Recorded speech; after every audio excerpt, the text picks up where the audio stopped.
Alors, je suis Touria Fili-Tulon, je suis maîtresse de conférences en littérature francophone, monde arabe. Et donc, je suis aussi la coordinatrice de ce colloque créé, édité en français depuis le Maghreb. Donc, c'est un colloque et salon du livre du Maghreb, co-organisé par plusieurs universités, mais essentiellement l'Université de Grenoble-Alpes et l'Université de Lyon 2, ainsi que Cergy-Pontoise. Voilà. Il y a également des partenaires maghrébins, donc des universités algériennes d'Oran et d'Alger, l'ENS d'Alger en particulier, des universités du Maroc, donc le Meknes, et des universités tunisiennes, de la Manouba et du 9 avril. En fait, ce colloque s'inscrit dans le cadre de l'Observatoire des littératures francophones du Sud.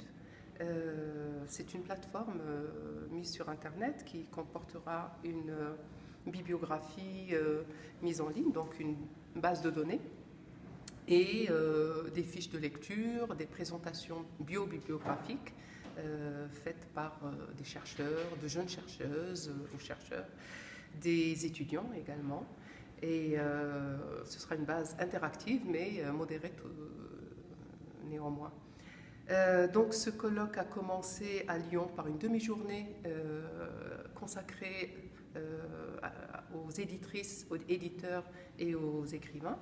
Et ensuite, nous sommes venus ici à Grenoble, où ont eu lieu plusieurs manifestations de tables rondes, d'entretiens, de lectures, donc à la Maison de l'International et à l'Université Grenoble-Alpes.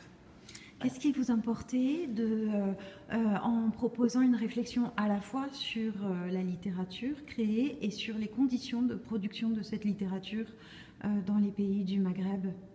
Alors, tout d'abord, le choix du corpus lui-même et des personnes invitées était clairement délimité. Pour nous, il s'agissait de faire connaître ces éditions francophones, que ce soit des textes écrits directement en français ou traduits de l'arabe en français, et qui sont publiés au Maghreb et qui ne sont pas connus naturellement en France et ailleurs. Donc, pour nous, c'était d'abord un processus de mise en évidence, de circulation de ces textes. Il ne s'agissait pas seulement d'exposer ces textes, mais il s'agissait aussi de travailler avec les étudiants en amont sur ces textes. Voilà. Donc, il y a à la fois un intérêt, disons, culturel pour le monde éditorial maghrébin, mais aussi un intérêt pédagogique pour nos étudiants, pour leur ouvrir ce continent littéraire, comme me disait une étudiante, et puis pour leur faire découvrir ce qui s'écrit actuellement au Maghreb en français, ou ce qui se traduit également. Voilà. De toutes les discussions qui ont été tenues ici, est-ce qu'il y a des choses nouvelles qui vous ont frappé ou des idées fortes que vous retenez ?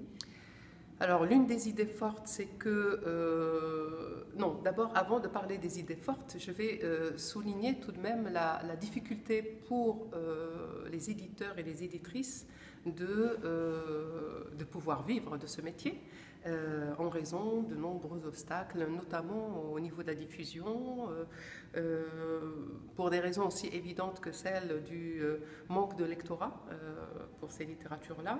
Mais de cela, on peut lire, en tout cas pour le Maroc, le livre que Kenza Sefrioui a consacré à ce problème. Mais il est évident que c'est un métier aussi dans lequel on n'entre pas par hasard. On ne le choisit que par passion. Et donc, l'idée forte qui en est ressortie, c'est que les éditrices et les éditeurs sont vraiment prêts à collaborer, à trouver de nouvelles stratégies pour essayer de dynamiser encore plus ce métier et faire valoir leur droit à exister dans l'espace culturel.